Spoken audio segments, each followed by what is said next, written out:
ओम शिवाय नमः। आपने कई बड़े बड़े शिव भक्तों के बारे में सुना होगा कि किस प्रकार भगवान भोलेनाथ के भक्तों ने अपने तप और अपनी भक्ति से भगवान भोलेनाथ को प्रसन्न किया और उनसे बड़े बड़े वरदान प्राप्त किए। आज मैं आपको एक ऐसे भक्त की कथा सुनाती हूँ जिसने शिवलिंग पर थूक और मांस चढ़ाया, लेकिन उसने भगवान का भक्त होने के बावजूद ऐसा क्यों किया और उसे इसका क्या परिणाम भोगना पड़ा। तो चलिए मैं आपको यह कहानी विस्तार से सुनाती हूँ। एक बार एक थिम्मन नाम का शिकारी था। एक दिन जब वह शिकार करके वापस लौट रहा था तब उसने रास्ते में एक मंदिर देखा। वह मंदिर भगवान शिव का था और उसमें एक शिवलिंग स्थापित थी। वह एक शिकारी था। उसने कभी शिवलिंग की विधि विधान से पूजा नहीं की थी। उसे शिवलिंग की पूजा करने का ज्ञान भी नहीं था। वह बिल्कुल नहीं जानता था कि भगवान शिव को क्या अर्पण करना चाहिए, वह किस चीज़ से प्रसन्न होते हैं, उनकी पूजा किस किस सामग्री से होती है। वह शिकारी मंदिर के अंदर गया। अंदर जाकर उसने देखा कि शिवलिंग पर फूल और बेलपत्र चढ़े हुए हैं। शिवलिंग का श्रृंगार किया गया है। यह देखकर भील समझ गया कि यहाँ कोई ना कोई तो पूजा करने आता है। वह शिकारी मंदिर में थोड़ी देर के लिए ठहर गया। कुछ देर बाद ही रात हो गई। कोई पहरेदार या कोई पंडित कोई नहीं आया। सुनसान जंगल में रात का समय था। शिकारी को वापस अपने घर भी जाना था, परंतु उस शिकारी को शिवजी की सुरक्षा की चिंता होने लगी।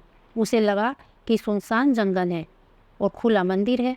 यदि रात में शिवजी को यहाँ अकेला छोड़ दिया तो कहीं किसी जंगली जानवर ने आकर यहाँ हमला बोल दिया। और यही सोचकर वह रात को अपने घर वापस नहीं गया। उसने धनुष पर बाण चढ़ाया और खड़ा हो गया प्रभु की पहरेदारी करने।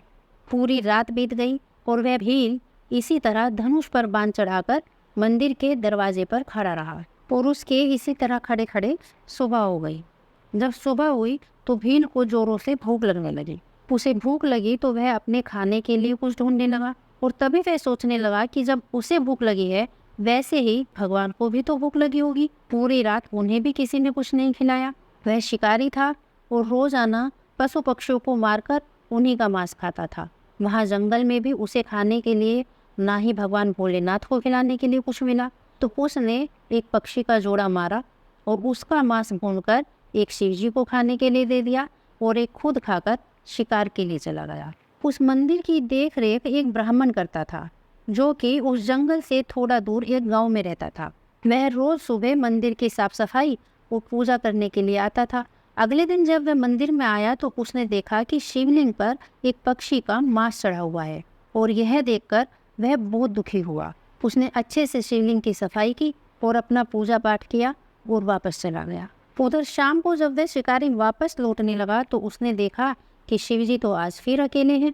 आज फिर इस मंदिर में कोई पहरेदार नहीं है। उसने फिर रात भर वहाँ पर पहरेदारी की और सुबह पहले दिन की तरह फिर से प्रभु को भुना हुआ मांस खाने के लिए देकर खुद शिकार करने के लिए चला गया। इसके बाद अगले दिन जब वह ब्राह्मण मंदिर में आता है तो उसे फिर से शिवलिंग पर वैसे ही मांस चढ़ा हुआ मिलता है। अब रोज शिवलिंग पर मांस देखकर वह पंडित बहुत दुखी हुआ और उसने सोचा कि मैं उस दुष्ट का पता जरूर लगाऊंगा जो रोज इस मंदिर को अपवित्र करके चला जाता है।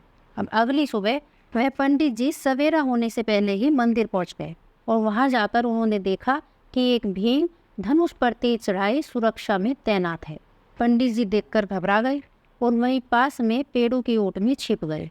और जब सवेरा हुआ तो वह भील फिर से मांस लेने के लिए चला गया और इस बार उस शिकारी ने सोचा कि भगवान भोलेनाथ को यह खाने के बाद प्यास भी तो लगती होगी, भोलेनाथ को थोड़ा जल भी देना चाहिए।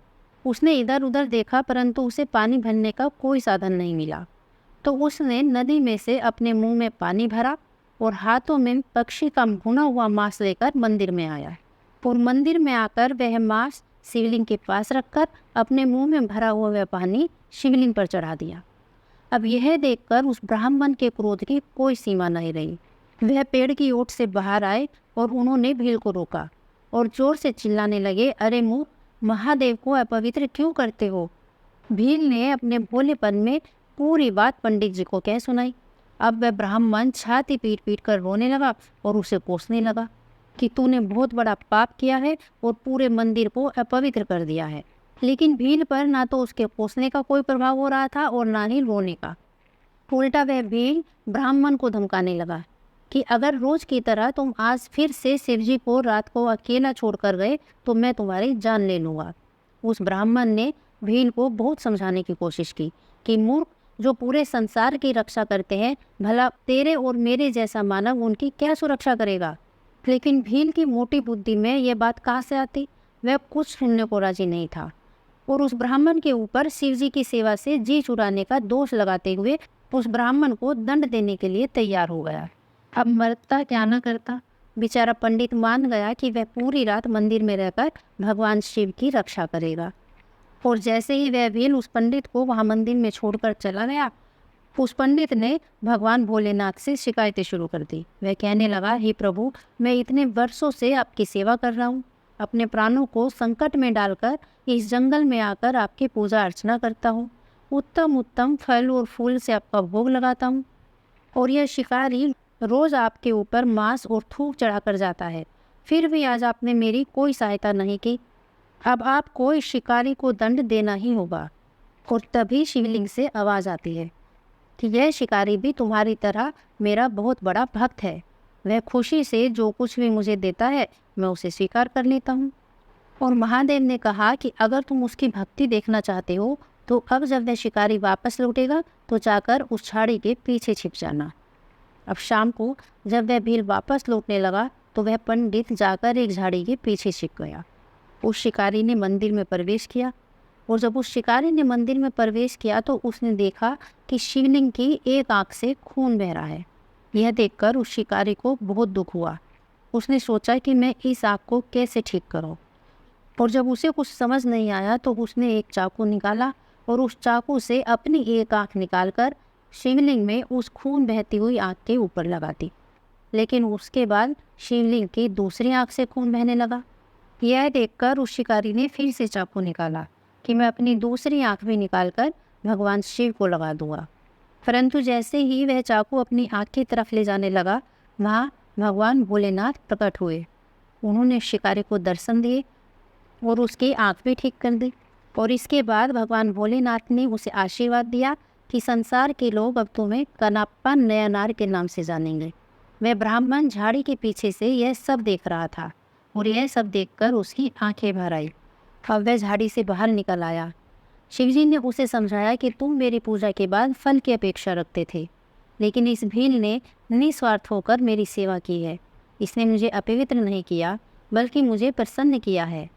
इस शिकारी को तो अपने प्रियजनों की सेवा करने का बस एक यही तरीका आता है और मैं तो भाव का भूखा हूँ।